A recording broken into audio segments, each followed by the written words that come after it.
So, you want to grind up the Verdant Forest to get your hands on Arbalest. Well, do you really? Do you really need to? Alright, fine. What's up, my name is the Black Link, and in this video we're going to be showing you exactly how you can grind your way towards Arbalest in a reasonably fast manner. This is of course the exotic kinetic linear fusion rifle that Ava's got for sale as a part of the Revelry Spring event. And with a little bit of elbow grease, you can get this thing before long. So let's go ahead and dive on into the guide for how you can get this thing as fast as possible. Now, first things first, you need two things in order to purchase the Arbalest.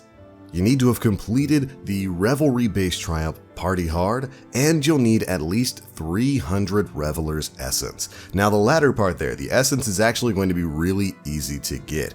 Just go do runs of your favorite activities. You get Essence for completing Crucible games, you get Essence for running the Verdant Forest. Myself, I just ran the Verdant Forest for a couple of hours and had more than what I needed before too long. So I would definitely recommend just doing that because it's also going to help you complete the triumph you'll need to get your hands on the Arbalest as well. Now, when it comes to the Verdant Forest, you might be tempted to run for the highest branch possible. You might be tempted to go for that over 100 branch run, but in my experience, you don't really need to do that. Of course, getting further into the Verdant Forest allows you the opportunity of finding more chests along the way, but also when you defeat the 5 bosses at the end will grant you the maximum number of chests that you can get, which as far as I've seen is about 5.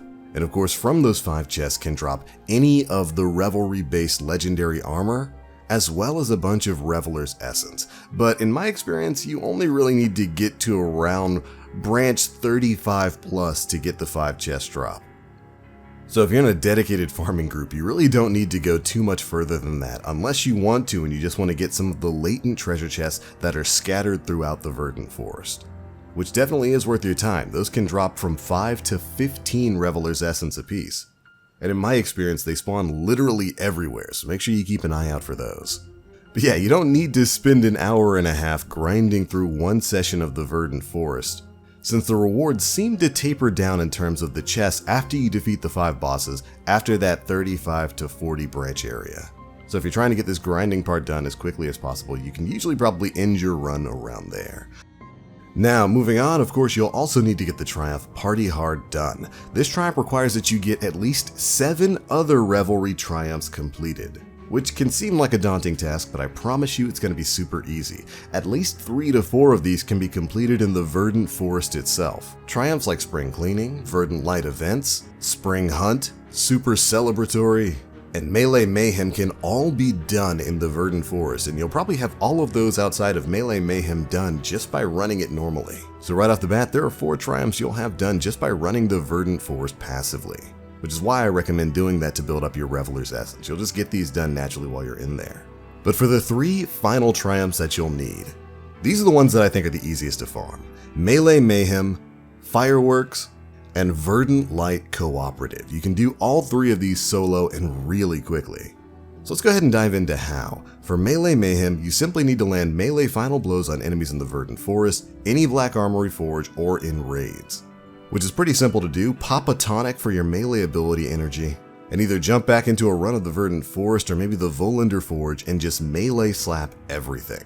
Bonus points if you're an Arc Strider Hunter or a Striker Titan, as they have very powerful melee abilities that you can keep going so long as you're getting melee kills, and stuff like the Volander Forge or even the Verdant Forest itself is going to throw way more than 100 enemies at you, but you should be able to get this done easily.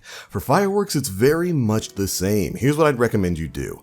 Pop a Reveler's Tonic for grenades, head into a Nightfall. You can pick Lake of Shadows or Pyramidion. Both of those strikes have plenty of enemies for you to grind grenades out on. And then for me, I just loaded up Lake of Shadows, went to literally the first area with the first blight, and just started throwing grenades at enemies. I would clear out that first room, let the taken hobgoblins kill me, and then you respawn right at the front of that first room with all those enemies back. It literally took me like 4 or 5 minutes of grinding to get the 100 grenade kills I needed done. And if you do it in the Nightfall, you don't have to worry about either stealing kills or having kills stolen from you by any other player in your fire team. You can run it solo. As a Warlock, I did this on the top tree for Storm Trance. I threw on the Crown of Tempest for the extra Conduction Tines buff, and I basically had infinite grenade all the time, so I could just keep throwing them until I got the 100 kills I needed. Again, took absolutely no time at all. So there you go, that'll help you to get 6 out of the 7 triumphs you need to complete the Triumph Party Hard.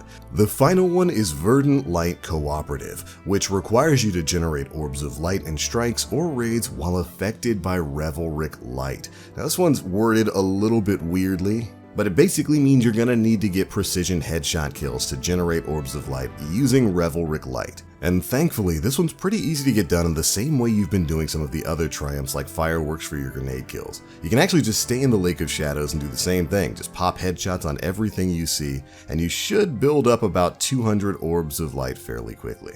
For me, I loaded up the Last Wish, I went right to Cali, and just activated that encounter. Anytime you step on any of those plates, it spawns some Taken Thrall that you can sit back and headshot, which will most of the time generate about 2 orbs of light, so in about 10-15 minutes you'll have the 200 you need. But there are certainly probably better ways to do this. Shoot, you could always just load up a Nightfall Strike and then head into a nearby Lost Sector. But either way, doing this in a Nightfall or in a solo instance raid is going to be the easiest way for you to get this done. So go on and pop those heads, generate those orbs, and before you know it, you should have everything you need to complete the Triumph Party Hard.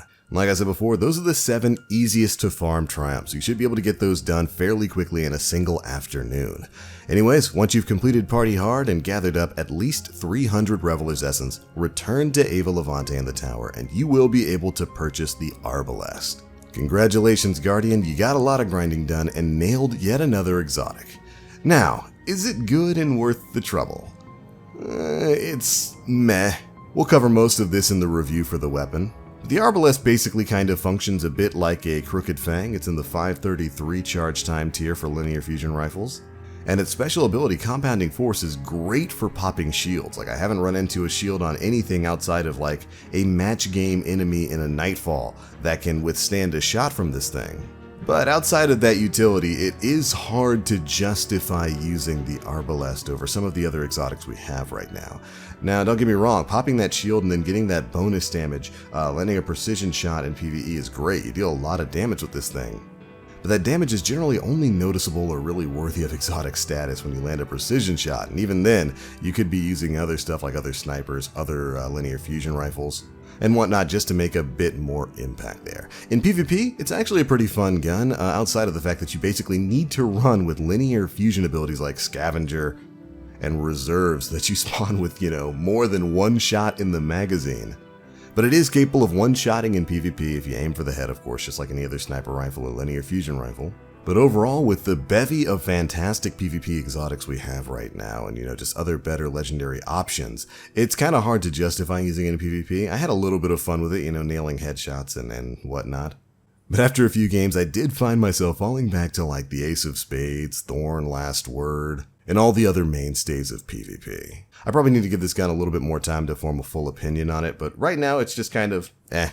But hopefully you Guardians who are going to be getting your hands on it, formulate some opinions of your own and leave me those down in the comment section below. Because that is it. That is how you can grind out the Arbalest in a single day. Is it worth it? Well, I'll leave that up to you. But thanks so much for watching. If you enjoyed the video, feel free to drop a like, make sure you subscribe and hit that notification bell to stay up to date with all the latest stuff we're putting out. But anyways, I'm out for now. As always, I'm Black Link. You Guardians, stay frosty.